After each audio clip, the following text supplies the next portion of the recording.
right, Frisbee followers, welcome back to the channel. You are watching OTB Discs on YouTube or Spotify or somewhere, and we are very happy to have back in the virtual studio the one and only, an elite professional in his own right, Mr. Luke Humphries. How are we doing, Luke? Man, that little quote from Henry is going to live on forever, isn't it? I mean, he was just one of the perks of the tour down under was having player introductions done by the one and only Mr. Henry Pearson, and So good. you can tell he's got a lot of So love. good. You can tell he's got a lot of love for you. Yeah. And Well, it's mutual. we got a lot of love for you. We see you repping the new hoodie. You're always repping the gear. You're always repping Team OTB to the fullest, and we appreciate you for that. But This one, it glows, right? it's got a subtle glow. We could kill the lights maybe at some point just to demonstrate that, but it does glow a little bit, and yeah, perfect for our recent trip in the traditional New Zealand All Blacks team colors. yeah. And with the fern too, it's like their what's country plants or whatever it is. Pretty cool. You guys, I don't even know if it was planned properly, but it just happened exactly how it was supposed to. I mean, these are these serendipitous events that we can't quite understand, but we just have to let happen and let the energy flow. So yeah, we love that. We love New Zealand. Let's talk a little bit about your 2025 so far. Not much of an off season, but that's not really your style. Big things cooking in No, 2025, including a trip to the tour down under. yeah, man. It's been, like you said, busy from the get go. We left the 10th of January, I think it was, and we spent like 33, 34 days in New Zealand. You were there for it. Incredible to be with you, the whole Go Throw team, the Tour Down Under team.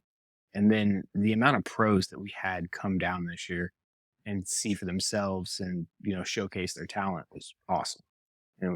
20 or something, including the third highest rated player in the world. It was just like, it was awesome to see people get fired up. These kids, a lot of them first times out of the States or, first time other than Mexico. So Braden Sides, I just watched in amazement as that kid, eyes open, took in New Zealand, the first place he'd been outside the United States. Like, what a feeling that has to be at 22. Cool for me in a bunch of different ways, but amazing for New Zealand. First off, For sure. Great opportunity for Go Throw to kind of roll out the new package, kind of reintroduce itself to the disc golf world. And what a beautiful setting and some really excellent golf. Like you mentioned, number 3 player in the world, Ezra Robinson, Aaron Gossage, Big Germ made an appearance. Extra drama involved with also a couple of those players switching bags, switching manufacturers, and people literally getting to see them throw their disc for the first time. And then when you have backdrops like Mount Taranaki and the beautiful settings there in Christchurch and West Auckland, Taupo. I mean, again, it really is a hitter. 4 events. Again, shout out Henry Pearson. He was the lead tournament director. Shout out to his team. Shout out to Hennessy. And shout out to Andrew Jacob, actually, from the Pro Tour, really essential to the success of this year's Tour Down Under. Talk a little bit about those courses. Talk a little bit about year 2 versus year 1 down there in New Zealand. yeah, completely different years for the most part. The courses that we went to that first year, other than Bottle Lake, which we played for the New Zealand National Championships, our 4th tournament, it was completely new golf. So it was fresh. It was amazing to go to new places. Taranaki, you mentioned it, is just a mountain that stretches up in the middle of nowhere. It's the only mountain around, and it's just ominously there, beautifully at the same time. And that tournament was incredible. Robert Burridge in the wind, throwing new frisbees, took that one down. Really cool to see. That was just a test of your mind, that tournament. It was on a golf course. So Inglewood Country Club, beautiful place, super windy though, right there by the coast. Then we moved over to Taupo, which was absolutely amazing. Lake right there. And again, saw a guy who had switched his bag, Aiden Scott, play really well. A youngster with a ton of game, saw him pop at Champions Cup a couple years ago. Know that he's got the skills to put it all together. Watch him hit all those good putts in the wind was super fun. I think all he needs And is a then, sea turtle, is what I heard. He's simplified his whole regimen. Yeah, and people haven't heard about that. He literally was given a disc in practice and threw it a dozen times that final round, all of them really well. It's like ocean discs. I They believe recycle yep, plastic. ocean discs, they're cleaning up the ocean, they're making flying S- discs, and I guess they work. Yeah, hard not to get behind that. Cool for Aiden to use it and become proficient right away. And then, to get to watch Germ um, excel the way he did and really showcase the talent that he still has. Really fun in that third tournament, the New Zealand Open, right there in Auckland, real close to Simon Feezy's house, who plays an integral role in the Tour Down Under as well. Um, Awesome to be back on his property. Bellaraka is one of the most special places I've ever been. Um, yeah, Simon and Yvette and their entire family welcoming us in is an incredible experience. And Big Germ took that one down in crazy fashion. I took a 12. I was leading that tournament by 5 going into the second round. One of the biggest collapses of my career. Um, We lived doesn't through it. We lived through it together, buddy. It we? was the hardest thing I had to film. Definitely, all tour. Yeah, yeah. Sorry about that one, bud. Yeah, Never, never like watching your buddies fall flat on their faces, but I'll be better for it. And I'm still playing good golf. I mentioned a lot of other people in this, but my game is really rounding around. I've never felt more comfortable forehand, backhand. The putt's the best it's ever been. I'm not needing to jump as much anymore. I'm really confident in the standstills from outside circle two, and it's going to make me better in those clutch situations where that jump putt breaks down. It's good when nobody's watching and you're on fourth card or 10th card or whatever card. But when you're in that position with all that pressure Mhm, to add all that leg into a shorter putt, like a 35 footer just outside the circle, it's not a consistent way to do it. And I've had enough experience now to see that. mhm, And I'm making some changes. So I'm feeling great about my game at the moment. Had some bad rounds, mhm. but played a bunch of good rounds. Shot a 1070 plus, some 1050 pluses. It was solid golf for me. And then to finish it up and watch uh, Aaron Gossage just put on a clinic was a great way for it to all end. What a round tournament that he played. Really in control of his game. Always been one of the best throwers we know from tee to green. Aaron Gossage is in that conversation for the best in the game right now. And if he can add that putt, which he did efficiently, uh, he's a scary man. And it was really fun to be there firsthand and watch him just piece that place up, get himself eagle opportunities. Can't wait to see. I think Aaron Gossage might pop this year, man. Pretty unique now that you mention it. I guess, do we have a different winner? I know on the MPO side, we did each week. FPO side, we had Sophia, we had Emily, All in. we had a Holland, we had a Ella. So Four different winners. great parity Wow. down there on the tour down under. Talk a little 80 bit. champions. That's pretty cool, actually. Talk about that sensation of why the tour, not only a beautiful place to travel, beautiful landscapes, great food. Talk about that warm up that players can get by playing. We're assuming that the field's only going to get deeper next year. Pretty deep field this year. Yeah. Talk Well, about that warm up.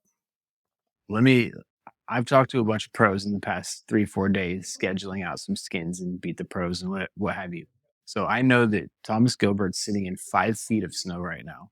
I know that Minnesota is not playable right now. I know that Iowa just got a fresh 6 inches a couple days ago. I know that Kansas City just got a fresh inches.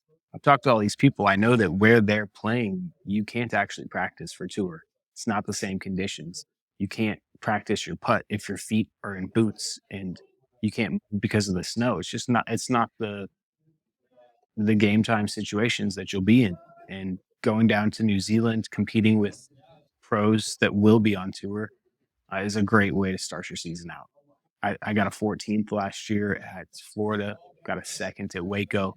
I started my season like it was the middle of the season, strong in my game, putt felt nice. And I know that Corey Ellis, he got hurt, unfortunately, or else I think we would have seen him just continue that momentum. Mhm, He came out of New Zealand, one of the hottest players in the world. If you look at those ratings, they weren't inflated. He was hitting every putt. He was throwing every drive.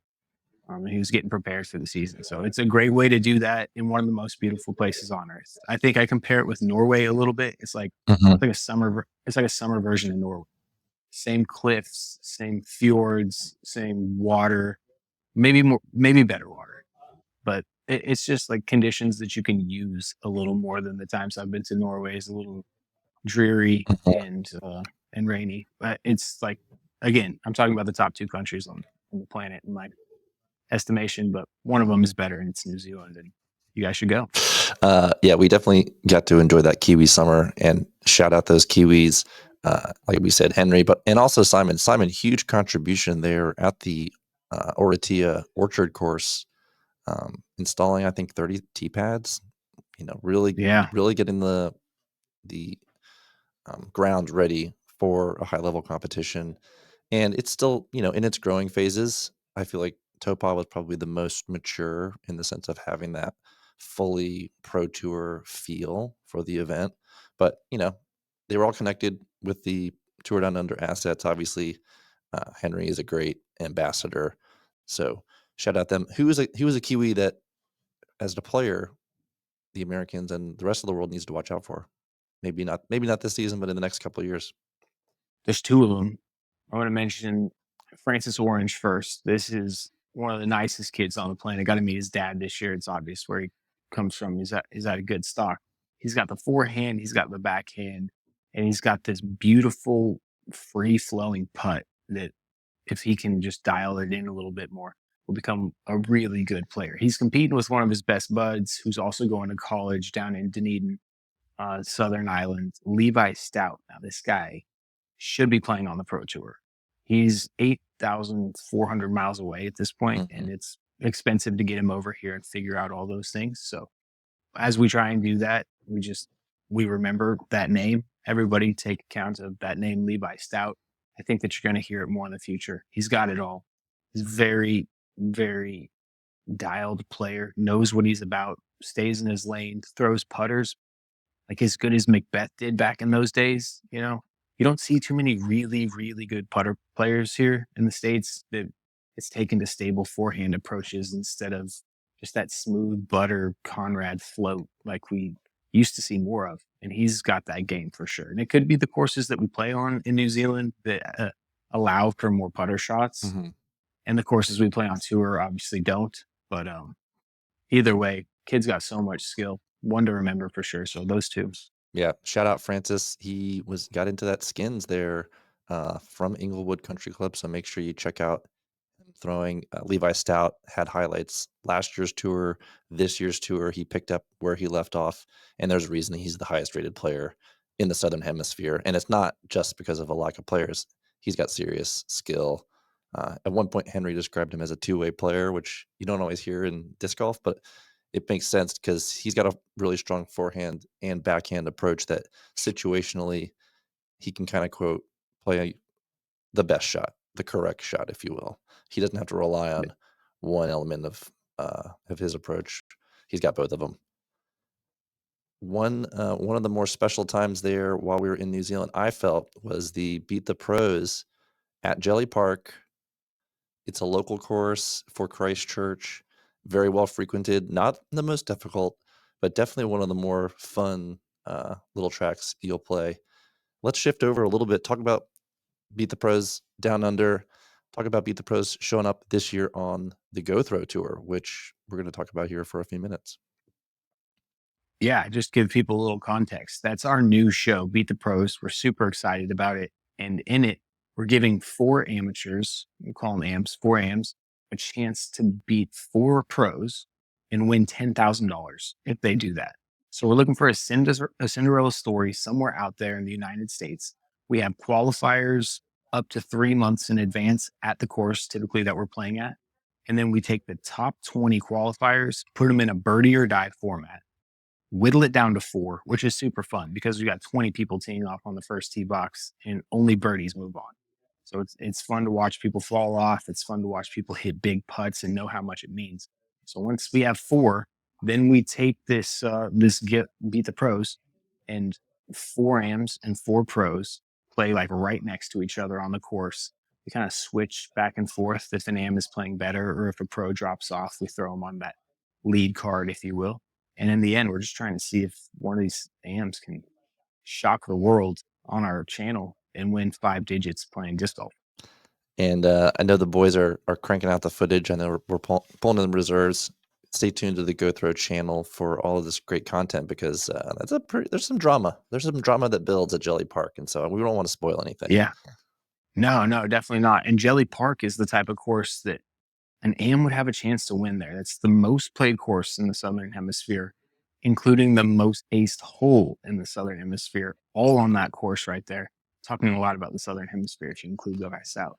But it's great drama, and it really does come down to 18. It's a match made in heaven. We really are excited about what Beat the Pros is going to do around the states, and we hope people get excited, find those signups on Disc Golf Scene, and participate.